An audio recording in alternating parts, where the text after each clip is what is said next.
Welcome back to the channel. Today we're going to pull apart this T-Jet controller off a John Deere HD 300 sprayer. And the reason we're pulling it apart is this switch here that controls the booms is sticking in the up position, so we need to replace it. And I went to John Deere's website and it's $320 for this one toggle switch. And I know John Deere does not make toggle switches, so we're going to see if we can find out where to get a toggle switch like this.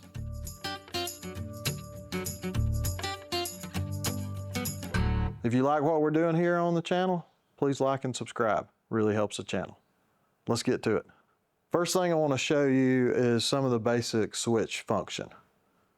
So this switch here is the master switch that turns on all three booms, or I shouldn't say turns on, it controls all three booms. And it is an on-off switch. And the individual boom switches, so we got 1, 2, and 3 because we got 3 booms on the sprayer, they're on-off switches also. If the foam marker is on in one direction, on in another direction. So it's on, off, on. To raise the booms up and down, it's a momentary switch. So it's momentary down, and when I let go, it should return to center. And it's momentary up, and when I let go, it should return to center, and this one's sticking. That's why we're starting this whole journey.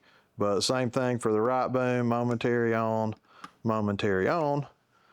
Then our rate control, so this is adjust the rate control at the back of the sprayer to increase the pressure. And it's a momentary switch just like these, so it's momentary on in one direction and it's momentary off or momentary on in another direction. So this reverses the lead, so it's probably a dual pole switch, and this is a single pole. We'll look and see, verify that once we get inside of this. The other thing I want to point out is our pressure gauge. And this is something I learned, and a buddy of mine was racing, and the way we would index any kind of gauge in the race car is whatever number we wanted to read, we would put that directly up. So we always spray at 40 PSI, so it's a real quick visual. You don't have to read this gauge. If the hand is pointed straight up and down, you know your sprayer is on the right pressure. Handy little tip that we've been doing for years around here. So let's tear this thing apart.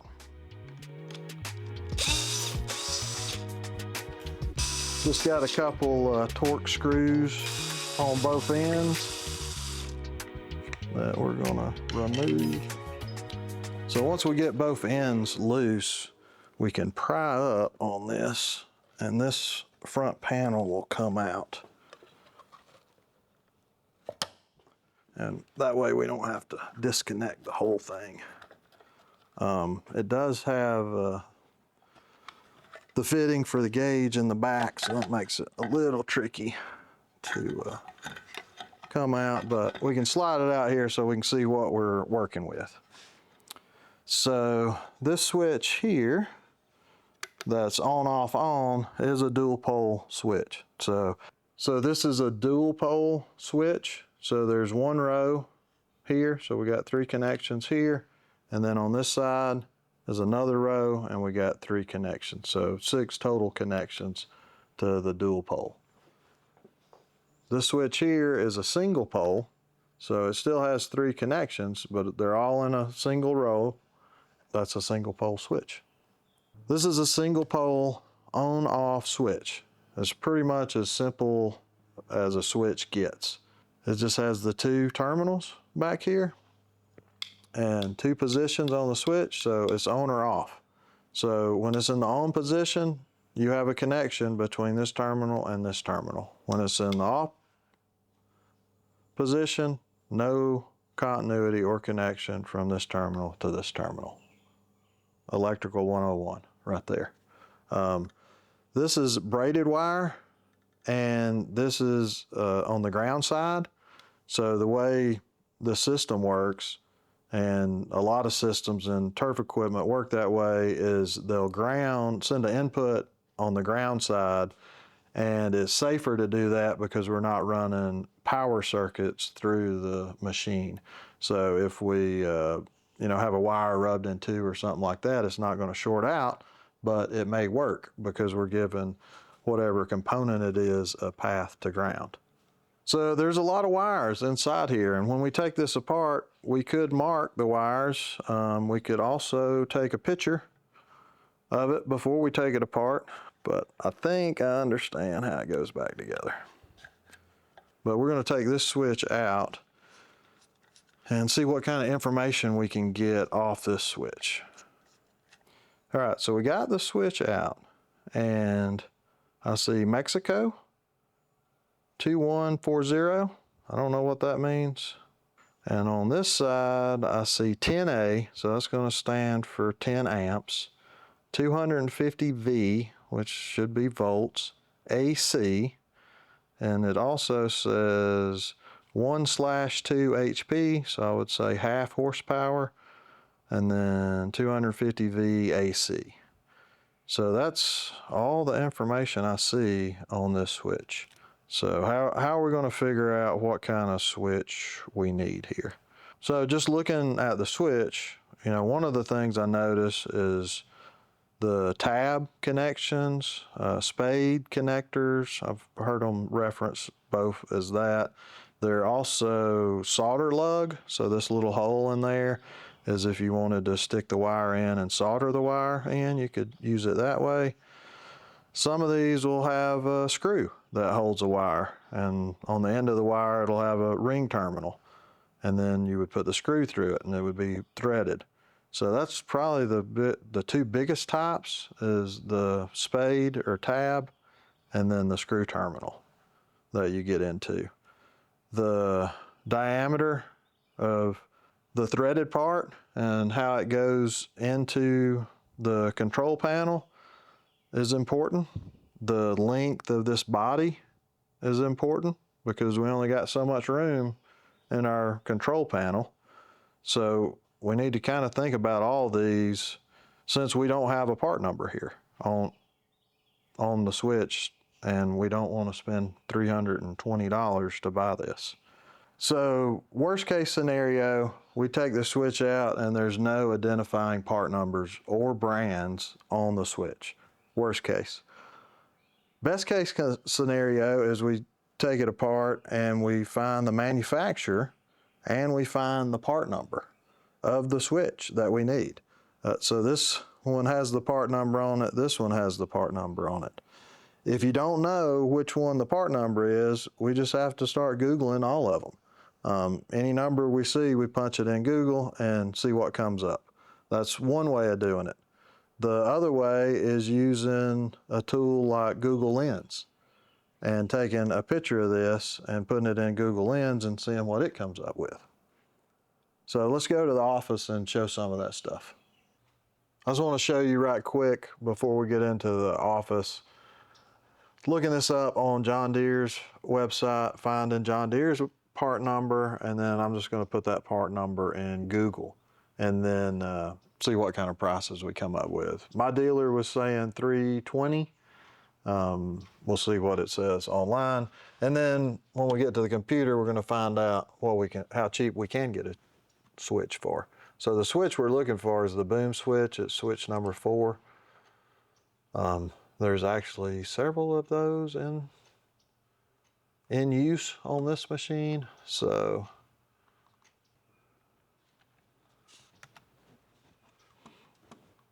and if we go to the first green farm parts and see, it comes up $296.54 is their price. It says the brick and mortar price is $332. So we're going to see how much we can find this switch for. Okay, so we have a couple different options here on switches. So one we talked about, like this switch, there is no usable numbers on it other than some specs. So it says 10 amp, 250 volt AC, half horsepower, 250 volt AC. That's the only usable numbers on here. So we have another little trick up our sleeve that we'll show you in a minute for this switch. This switch here that I have is, it came out of that same controller, and it has a part number right here on the switch. You know, none of these make sense to me, these numbers. Show it to the camera there. None of those make sense to me. So in this case, what I end up doing is I just go to Google and I start punching numbers in and seeing what comes up. So we got 649H. So that's the first number I want to do a Google search on, and bam, the first thing that comes up is the switch. And it looks like DigiKey has, I mean, that's the first sponsored result. DigiKey again. Amazon's got some stuff. The Dash 2, I don't know exactly what that means, and it's not on my switch.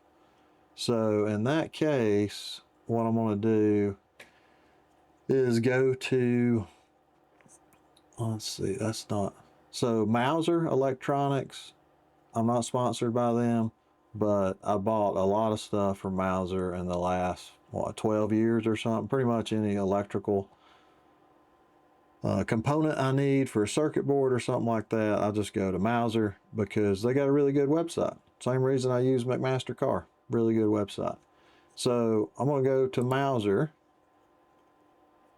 and I know Mouser has really good data sheets. So they get data sheets from the manufacturer of the switch and put them on their website. Okay, so here's their Mouser's part number, manufacturer part number, and I'm gonna open the data sheet. So I got their data sheet pulled up. I'm gonna scroll down through here just to verify I got the right switch. So we're gonna find out what these numbers mean on this part number. So I know this part number is a 649H. So 6 is the series, 4 tells me it's a double pole. 9 tells me it's on, off, on. So that is the case in the switch I got here in my hand. It's on, off, on. So that's 9. And H says it's a metal lever and screw terminals. This one here does have screw terminals on it. And I'm just now noticing the one in the spray controller does not have metal terminals or screw terminals. It has the solder lug or quick connect terminal. So the switch on the sprayer is actually a 649H-2. And I should have looked at this a little bit closer before I ordered the wrong one. And I hear the video guy laughing at me. But I mean, that's what happens. This can be confusing, and you can order the wrong part, which I did. But that's another cool thing about Mouser. You just send it back and they will send you what you need. So under actuator and terminal, it explains here in the data sheet all the different actuators and terminals. Momentary, if it was a momentary switch, the way that this company signifies momentary is MOM. Other companies I've seen, they'll put parentheses if it's momentary. So, all right, I'm going to go to Google Lens, which I have in my favorites here. And the first thing I want to do, let me find a clean spot on my desk to put the switch on, and I will hit search. And then in the search box, it gives me some suggestions. So I'm going to say, what is this? and see what Google and AI can tell me about this. So it tells me that it's manufactured by Carlin Technologies, and I know Carlin makes switches, so we can dive a little bit deeper. And here's my favorite company, Mouser. So there's quite a few results in Mouser. And I know this is a single pole and it's a double throw and it is momentary. So the on in parentheses is momentary. So in one direction it's on, in the middle it's off, the other direction it's on, and it is a 10 amp, 250 volt. So it looks very close to this 6FC53-78, which is the first one that comes up here. So I'm going to open that up and then look at the data sheet. So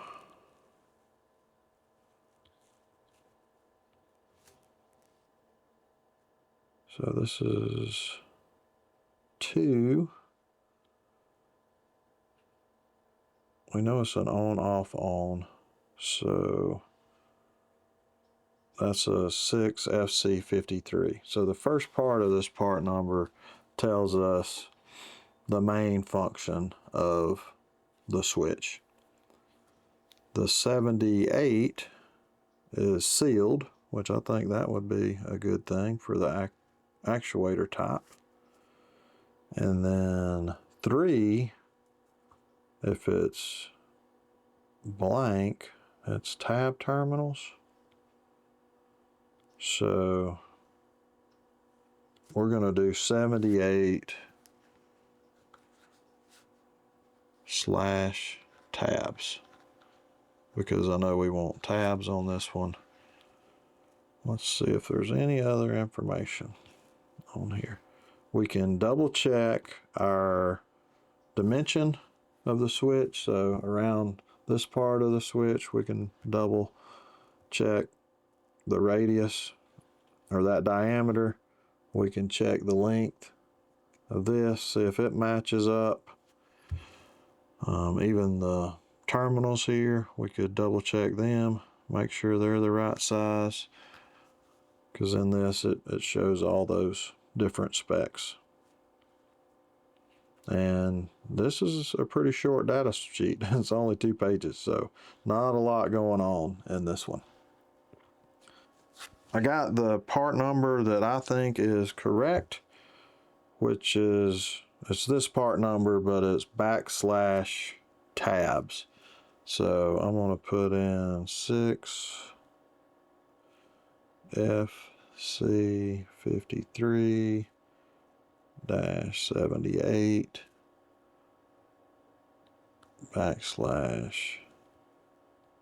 /tabs